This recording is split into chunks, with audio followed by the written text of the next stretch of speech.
Rain fell like needles against the city windows, turning neon lights into bleeding streaks across the pavement.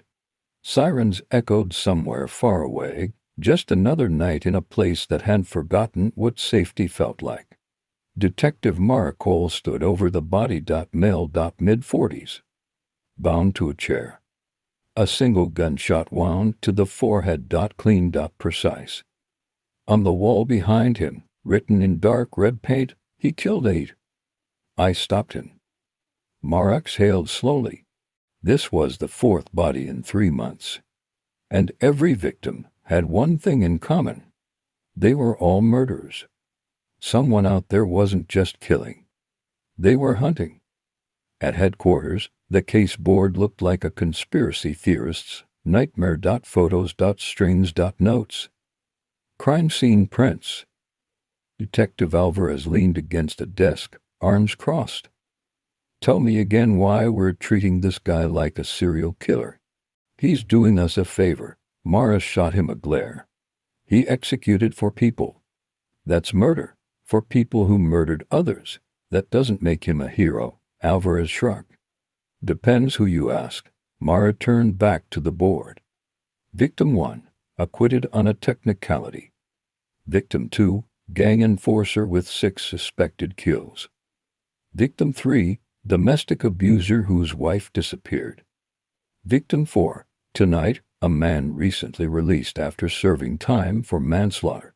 The killer wasn't choosing randomly. He was selecting targets with surgical precision, which meant planning, which meant intelligence, which meant he'd do it again. Forensics found something new at the 4th crime scene. A fingerprint, partial, but usable. When the lab ran it through the database, Mara felt her stomach tighten. The print belonged to someone with no criminal record. Name, Daniel Cross. Occupation, emergency medical technician. A man who saved lives for a living. Daniel's apartment was modest, clean, organized. Too organized. Mara noticed framed certificates on the wall. Commendations for bravery. Awards for service. A photo of Daniel with a little girl, maybe 6 years old. Alvarez picked up the frame. Daughter? Probably, Mara said. But something felt wrong. There were no toys. No children's clothes. No evidence a child lived there. Just the photo. Like a memory frozen in time. Back at the station, Mara dug deeper. 10 years ago, Daniel Cross had a daughter named Lily, age 6. She'd been murdered. The killer? A man named Victor Hale. Hale was arrested, but the case collapsed due to contaminated evidence. He walked free. 2 years later, Hale died in what was ruled a robbery gone wrong. That was the first death. The beginning of the pattern.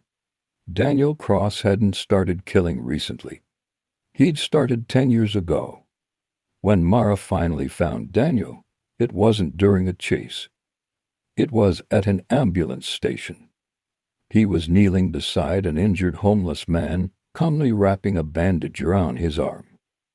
After the paramedics loaded the patient into the ambulance, Daniel turned. He knew. You're Detective Cole, he said quietly. Mara nodded. You want to tell me why your fingerprint was at a murder scene? Daniel didn't run. He didn't deny it. Instead, he said something that chilled her. Did you know he killed a teenager in 2003? They never caught him for that one. Mara stayed silent. Daniel continued. I read case files, court transcripts, news reports. I verify everything myself. I never make mistakes. You're admitting it, she said. I'm explaining it. They sat across from each other in an empty break room. Rain hit the windows like static. Why, Mara asked. Daniel's eyes were calm, almost peaceful. Because the system fails, he said. You know that better than anyone.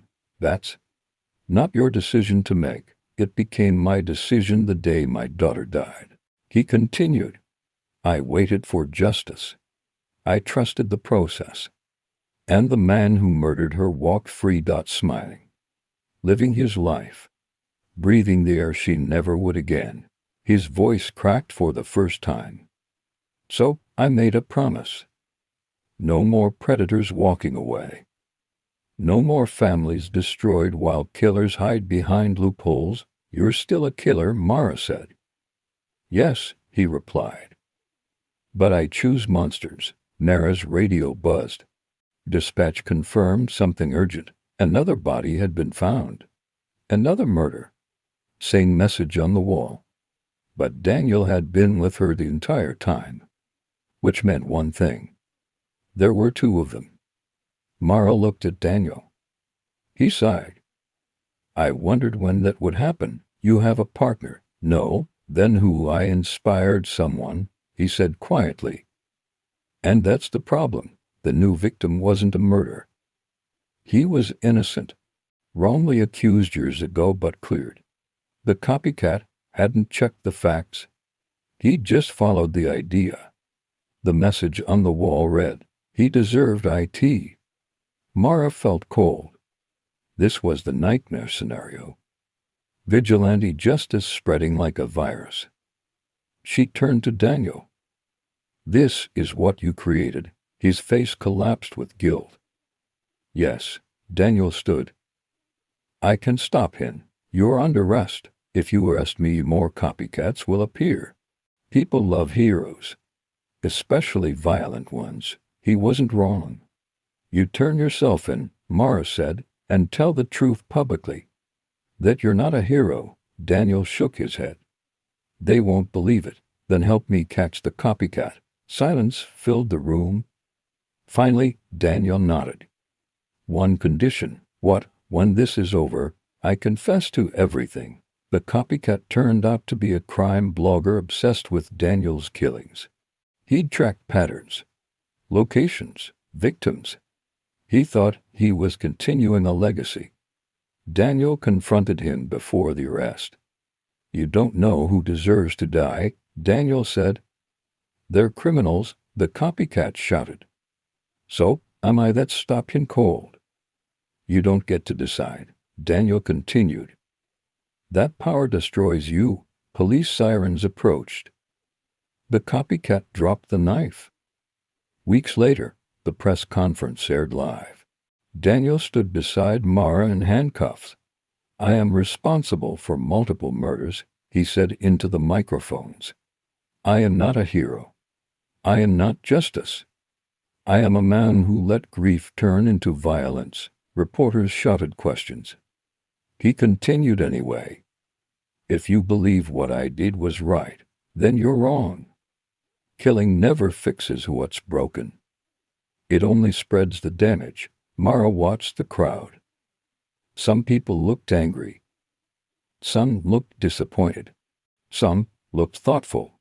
Months later, Mara visited Daniel in prison. Copycat cases dropped to 0, she said. Daniel nodded. Good. She hesitated. Do you regret it? He thought for a long time.